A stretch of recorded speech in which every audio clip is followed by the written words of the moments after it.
হাসতে পারে বোবা লোকে ওরা বলতে পারে না, ওরা দু চোখ দিয়ে দেখতে পারে গাইতে পারে না। হাসতে পারে বোবা লোকে ওরা বলতে পারে না। হ্যালো ব্রিয়ান, আসসালামু আলাইকুম। আবারও চলে আসলাম আপনাদের মাঝে নতুন দিনে নতুন আরেকটা লাইফ স্টাইলের ডেইলি ব্লগ নিয়ে। আমি নীলা বলছি গাজীপুর থেকে। ছোটো ছোটো অংশ নিয়ে এই ভিডিওটা সাজাচ্ছি। আশা করি আজকের ভিডিওটা আপনাদের ভালো লাগবে। যে যেখান থেকে বসে আমার ভিডিও দেখতেছেন, আল্লাহর অশেষ রহমতে আশা করি সবাই সুস্থ আছেন, ভালো আছেন। আলহামদুলিল্লাহ আমরাও বেশ ভালো আছি। তাই তো ভিডিও শুরুতে দুই কলি গান গেয়ে শুনে ভিডিওটা শুরু করলাম। তাই যে এখানে যে মেহমানরা কিন্তু অলরেডি চলে গিয়েছে, তারপরে কিন্তু মানে ভিডিও তো মাঝখানে বেশ কিছুদিন দেয়নি, তাই সেই ভিডিওগুলো শ্যুট করা ছিল, সেইগুলো এডিট করে আপনাদের মাঝে এখন শেয়ার করতেছি। আসলে ব্যস্ততার মাঝে না নতুন ভিডিওগুলো ছাড়তে আপনাদের কাছে খুব কষ্ট হয়ে যাচ্ছে। তাই মেহমানরা কিন্তু অলরেডি চলে গিয়েছে, তারপরে কিন্তু তাদের ভিডিওগুলো আপনাদের মাঝে এখন শেয়ার করতেছি।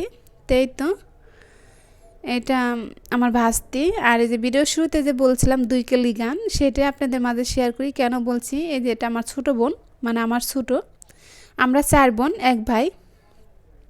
আমার 2 বড় আপু বাইরে থাকে, আর আমার ছোটো বোন বাইরে থাকে, মানে বিয়ে দিয়ে বাড়িতে রাখছে। তো কিন্তু মানে টিকটক ভিডিও বানাচ্ছে, ও কিন্তু কথা বলতে পারে না। হয়তো আমি সাউন্ডটা দিয়ে দিয়েছি, আপনারা লক্ষ্য করলে বুঝতে পারবেন। সাথে আমার ভাইয়ের বউ কথা বলছে। হয়তো আপনারা মনে করতে পারেন যে ওই তো কথা বলছে, না, আমার ভাইয়ের বউ কথা বলতে, সেই নয়েজগুলো আপনারা পেতে পারেন। আর এটা আমার বোন কথা বলতে পারতেছে না। ও যখন টিকটক ভিডিও বানাচ্ছিল, তাই ভাবলাম যে আপনাদের সাথে একটু হলেও ভিডিওর আকারে শেয়ার করি। আসলে মানুষের জীবন কার কখন আল্লাপাক কাকে কীভাবে সৃষ্টি করবে একমাত্র তিনি সিদ্ধান্ত নেবেন। এটা কিন্তু আমাদের উপরে কোনো ওই নেই। তো কিন্তু আসলে ভাবছে যে আমি টিকটক ভিডিও বানাচ্ছি, এই কারণে কিন্তু একটু নিচে দেখালো। তাই কেমন লাগলো বলবেন, আর সবাই আমার বোনটার জন্য দোয়া করবেন। ওর কোনো বাচ্চা নেই, ওর কোনো বাচ্চা হয় নাই, সবাই ওর জন্য দোয়া করবেন, আল্লাহ পাক ওকে যেন একটা বাচ্চা দেয়। তাই তো ওরা চলে গিয়েছে। আর এই যে বাচ্চাদের তো স্কুল শুরু হয়ে গেছে, তাই ওদেরকে এখন তো দুপুরের টিফিনটা দিয়ে দিতে হবে, কারণ সকাল বাসার থেকে 10:30টায় যায়, মানে 10:50 ক্লাস।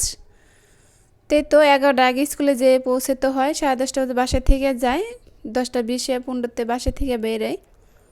তাই তো ওদের মানে 4টা বাজে ছুটি হয়, তাই দুপুরের লাঞ্চটা কিন্তু দিয়ে দিতে হয়। আর আমার সোয়ান তো সকালে খেয়ে যায় না, কারণ ঘুম থেকে উঠে 9টা বাজে, 9:30 বাজে, এরকম করে উঠে না, হাত মুখ ধুয়ে কি গোসল করে চলে যায়।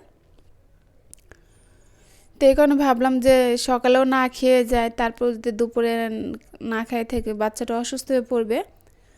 তো এদের টিফিন বক্স কিনে আনছি, 2টা মামপট কিনে আনছি। 2টা কেন আনছি সবাই তো জানেন, আমার বাইশ থেকে আমার কাছে রেখে স্কুলে ভর্তি করে দিয়েছি।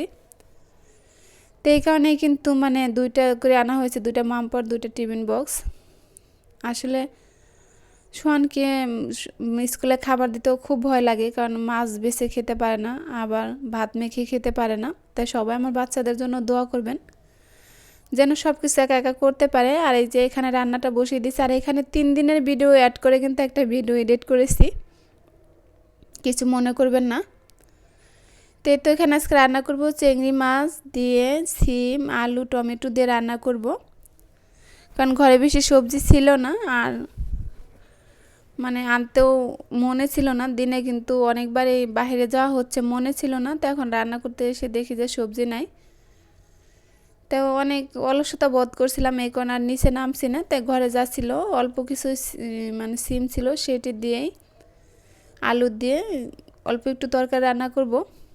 তো এই যে সবজিটা আমি বসিয়ে দিয়েছি, তো সবজিটা হতে থাকবে। আর এই পর্যায়ে আমার ভালোবাসার মানুষদেরকে সেই পুরানো বোরিং কথাটা মনে করে দিচ্ছি, যারা আমার ভিডিও শুরুতে এই পর্যন্ত আসেন একটা লাইক দিতে ভুলে গেছেন, প্লিজ দয়া করে একটা লাইক দিয়ে দিবেন। আপনাদের ছোট্ট একটা লাইক আমাকে পারবে সামনের দিকে এগোনোর জন্য, আর বেশ কিছু মানুষের কাছে পৌঁছে দেওয়ার জন্য, পরবর্তী আরেকটা ভিডিও বানানোর জন্য আমার উৎসাহ করে তুলতে। যারা অলরেডি এই কাজটা করে দিয়েছেন তাদেরকে অসংখ্য ধন্যবাদ। যারা দেন নাই প্লিজ তারা করে দেবেন। আমি যখন ভিডিওতে বয়স দিচ্ছি, আমার বুকের ভিতরে অনেক ধরবর করতেছে, আমার নিঃশ্বাস ছাড়তেও কষ্ট হচ্ছে। তারপর কিছু করার নাই, আপনাদের মাঝে টিকে থাকতে হলে তো আমাকে একটু কষ্ট করতেই হবে। তো এই ছিল আজকে রান্নাবান্না। এখানে আমি গাজর আলু দিয়ে ভাজি করেছি, আর ওখানে ছোটো মাছ রান্না করেছি। ও সরি, ছোটো মাছ না, ডাল চচ্চড়ি করেছি, কারণ আমার সোহান তো চিংড়ি মাছটা খাবে না, আর গাজর আলু দিয়ে ভাজি করছি সেটাও খাবে না। তো এই ছিল আজকে রাতের ডিনার রান্নাবান্না। আর এই যে এখানে এখন কিন্তু রাত 11টা বেজে গিয়েছে, মানে 11টা পার হয়ে গিয়েছে। তো এই যে বাচ্চাকে যে স্কুলের লেখা দিয়েছে বাড়ির কাজ, ওটা তো আর আমার কাছে বসে নাই করার জন্য, মানে ওর বাবা সকালে ওর বায়না ওরকে স্কুলের বাবা নিয়ে যাবে, আর বাসার লেখাগুলোর বাবা লেখাবে। তো ও তো মানে নিজে নিজে লিখতে পারে না, কারণ এবার স্কুলে দেওয়ার ইচ্ছা ছিল না, ফ্রি ক্লাস করায়নি, এই কারণে আর তেমনভাবে লিখতে পারে না। তোর বাবা কিন্তু ওকে হাত ধরে লিখিয়ে দিচ্ছে মাশাল্লাহ। তারপর কিন্তু মানে 2-1 দিন লেখায় দেওয়ার পরে কিন্তু অনেকটাই ভালো পেরেছে, কারণ এই ভিডিওটা তো অনেক আগেকার, এই কারণে মানে আপনাদের সাথে পরে প্রত্যেকটা দেখাতে পারলাম না, যেটুক পারে হাত দিয়ে। তারপরে এই বছরটা দিয়েছি যতটুকু সম্ভব, ও নিজে নিজে স্কুলে যাবে, একটা আগ্রহ জাগবে। এনে কোনো প্রতিযোগিতা নাই, কারণ প্রতিযোগিতা দিলে তো আর হবে না, কারণ আমার বাচ্চাকে তো আমি ফ্রি ক্লাস করাইনি, আর আগে কখনো লেখাতেও বসতে চায় নাই, যতই চেষ্টা করছি বসে নাই। তো লেখাটা যে খারাপ হয়েছে, ওর বাবা বলছে হয়েছে, আমি বলছি হয়েছে, ও বলছে না এটা হয় না, ম্যাম এইভাবে দিলে মার দিবে। তো ও কিন্তু আবার এটা মুছে আবার লিখতেছে, তাই দেখেন ও যে বুঝে না কোনো কিছু, তারপরে কিন্তু মাশাল্লাহ লেখাটা যে একটু খারাপ হয়েছে সেটা কিন্তু ও বুঝতে পেরেছে। আমরা যে বলছি এটা হবে, ও বলছে না এটা সব হবে না, তাই মুছে আবার লিখতেছে। তাই সবাই ওর জন্য দোয়া করবেন যেন খুব দ্রুত হাতে লেখাগুলো লিখতে পারে। তো এখান থেকে বিদায় নেব, দেখাবে নতুন কোনো ভিডিওতে। সে পর্যন্ত ভালো থাকেন, আসসালামু আলাইকুম।